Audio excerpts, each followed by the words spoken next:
ഹരേ കൃഷ്ണ. ഏവർക്കും ഗംഗോത്രി വേദിക്സിലേക്ക് സ്വാഗതം. നമ്മളുടെ നാരായണീയ പഠനത്തിൽ നമ്മൾ ഇന്ന് പഠിക്കാൻ തുടങ്ങുന്നത് ദശകം 5 വിരാട് പുരുഷോത്പത്തി. അതിൻ്റെ 2ാമത്തെ ശ്ലോകമാണ് നമ്മൾ ഇന്ന് പഠിക്കുന്നത്. ശ്ലോകം നോക്കാം.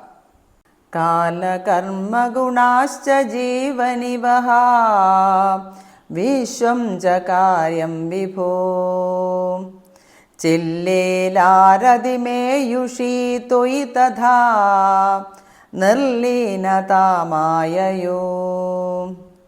തേഷാം നൈവ വദന്ത്യ സത്വമയി ഭോ ശക്ത്യാത്മനാ തിഷ്ഠതാം നോ ചേത് കിം ഗഗന പ്രസൂന സദൃശ്യാം ഭൂയോ ഭവേത് സംഭവാ. ഇനി 2ാമത്തെ ശ്ലോകത്തിൻ്റെ സന്ധിവിച്ഛേദം നോക്കാം.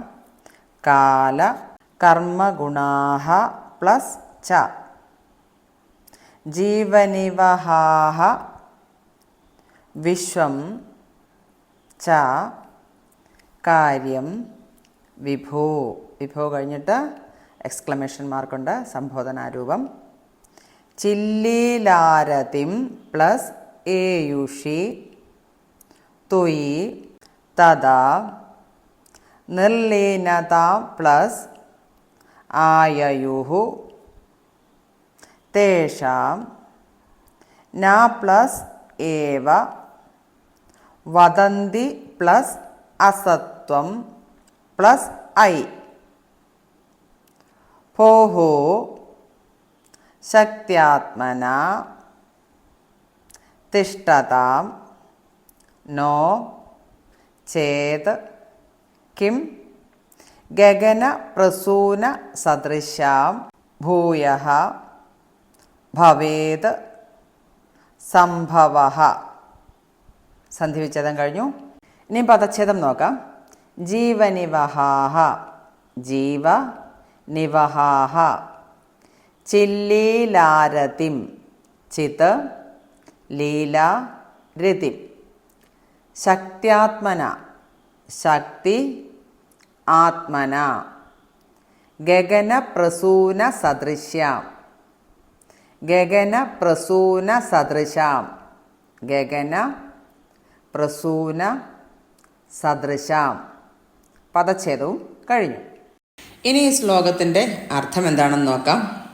ഹേ വിഭോ, സർവവ്യാപിയായ ഭഗവാനെ, തഥാ അന്ന്, അതായത് ആ പ്രളയകാലത്ത്, കാലഹ കാലവും, സുകൃതമോ ദുഷ്കൃതമോ ആയ കാലവും, കർമ്മ കർമ്മവും, ഗുണാഹ ച സത്വ രജ തമോ ഗുണങ്ങളും, ചില്ലീലാരതിം ചില്ലീലയിൽ പ്രാപിച്ചവനായ, ത്വയി അങ്ങയിൽ, നിർലീനതാം ആയയുഹു നിർലീനമായ അവസ്ഥയെ പ്രാപിച്ചു.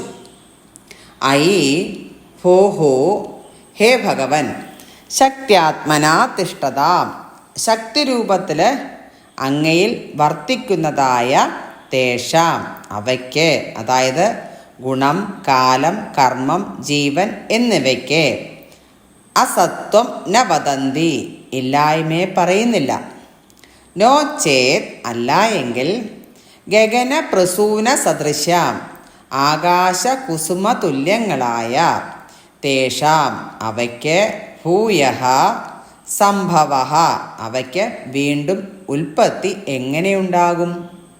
ഇതാണ് ശ്ലോകത്തിൽ ഭട്ടത്തിരിപ്പാട് പറയുന്നത്. അതായത്, അല്ലയോ സർവവ്യാപിയായ ഭഗവാനെ, ആ പ്രളയകാലത്തിൽ കാലവും സുകൃതമോ ദുഷ്കൃതമോ ആയ കർമ്മവും, സത്വരജ തമോ ഗുണങ്ങളും, ജീവസമൂഹവും, കാര്യരൂപമായ പ്രപഞ്ചവും ചില്ലീലാ തൽപരനായ അങ്ങയിൽ പൂർണ്ണമായി ലയിച്ചു കിടക്കുകയായിരുന്നു. അതായത് സകലതും പ്രളയകാലത്തിൽ നശിച്ചെങ്കിലും ഇതെല്ലാം ഭഗവാനിൽ ലയിച്ചു കിടക്കുകയായിരുന്നു എന്നർത്ഥം. അല്ലയോ ഭഗവാനെ, അങ്ങനെ ശക്തികളായി സ്ഥിതി ചെയ്തിരുന്ന അവയ്ക്ക് തീരെ ഇല്ലായ്മയെ പറയുന്നില്ല. അതായത് ഇവയെല്ലാം തീർത്തും ഇല്ലാതായി പോയി എന്ന് പറയാൻ സാധിക്കുകയില്ല.